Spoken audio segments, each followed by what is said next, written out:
Jadi kalau ada orang kaya masih memburu harta, sejatinya dia itu miskin, kan begitu. Bahwa sejatinya orang kaya itu orang yang sudah tidak butuh harta, kan begitu. Orang yang sudah tidak butuh harta. Sehingga harta yang dia punya, dia bagi-bagikan kepada fakir miskin, kepada tetangga yang membutuhkan, untuk memaksimalkan dia beribadah, berinfak, bersedekah. Itu orang kaya. Dengan kekayaannya sih dia sudah sepertinya nggak butuh itu harta, dikeluarkannya begitu. Dengan kekayaannya sih dia sudah sepertinya nggak butuh itu harta, dikeluarkannya begitu. Namun kalau ada orang yang berharta, namun dia masih begitu luar biasa mencari harta, sepertinya serba kekurangan, kan begitu. Berarti dia akan miskin.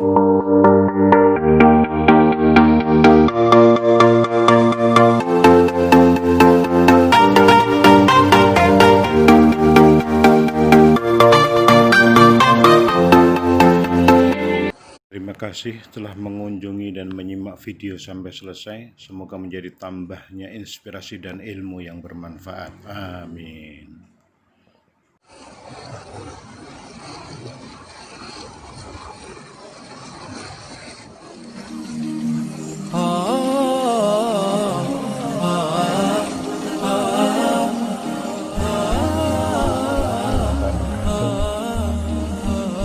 Bismillah, alhamdulillah, la haula wala quwata illa billah, amma ba'd.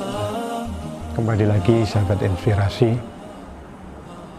Semoga pertemuan kali ini terus membawa keberkahan dalam kehidupan kita. Bapak Ibu rahimakumullah dan sahabat inspirasi. Masih menyambung keutamaan yang ada dalam ibadah haji dan umrah. Dalam sebuah kesempatan Rasulullah SAW pernah bersabda, "Tabi'u bainal haji wal umrati fa innahuma yanfiyani faqra wa dhunubi." Karena kedua ibadah itu, baik haji dan umrah, yanfiyani faqra, dapat menghilangkan kefakiran, wa dhunubi, dan dosa.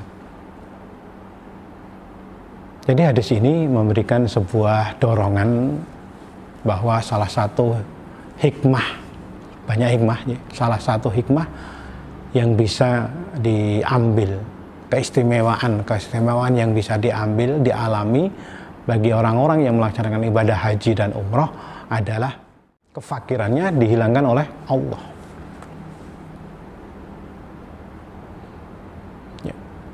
Nah, kalau orang itu fakirnya dihilangkan oleh Allah, bisa dikatakan menjadi orang kaya.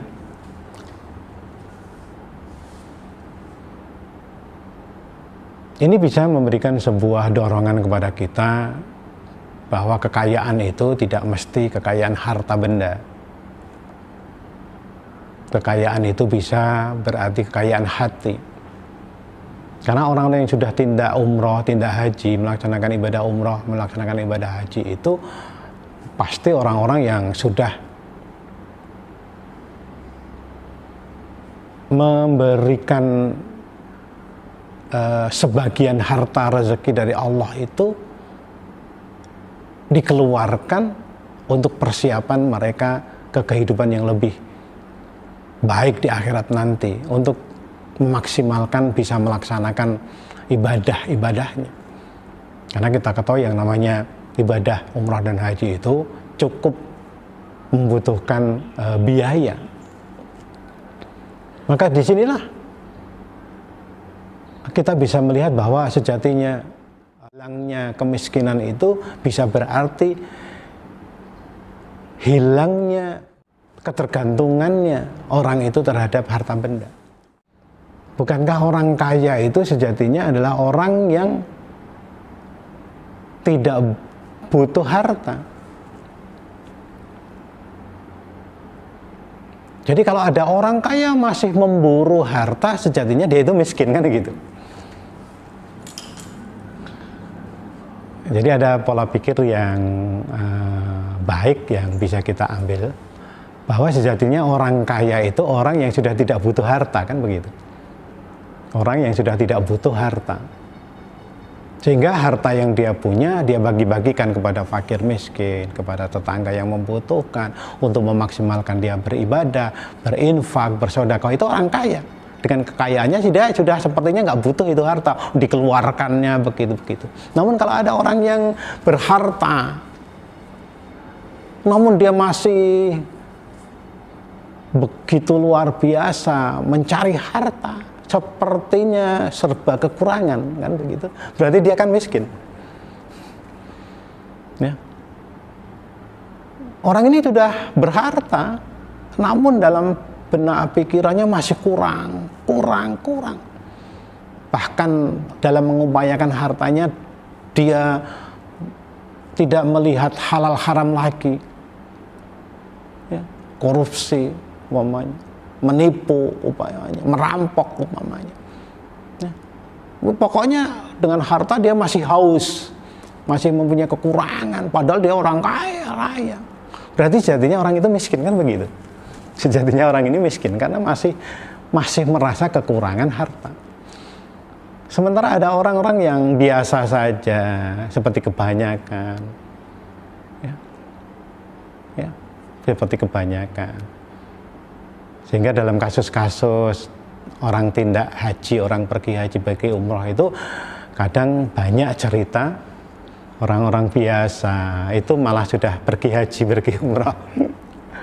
Sehingga ada cerita-cerita pemulung bisa haji, tukang becak bisa haji, pedagang kecil bisa haji.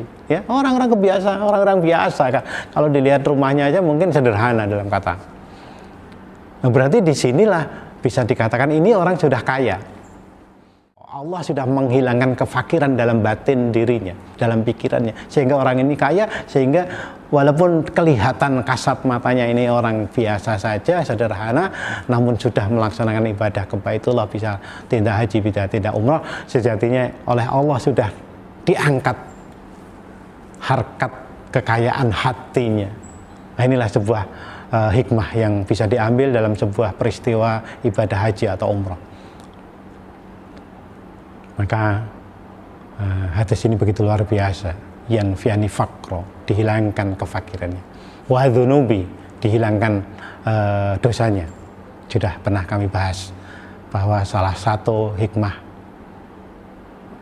melaksanakan ibadah haji umrah itu juga menghilangkan dosa-dosa yang pernah kita jalani.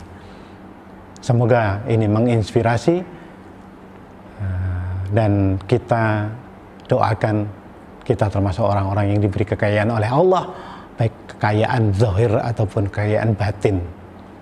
Syukur keduanya tentunya, karena dengan kekayaan itu kita bisa lebih melaksanakan ibadah-ibadah, lebih bisa mendekatkan diri kita kepada Allah Subhanahu wa Ta'ala, bisa lebih memberi bantuan kepada orang-orang yang membutuhkan. Terima kasih.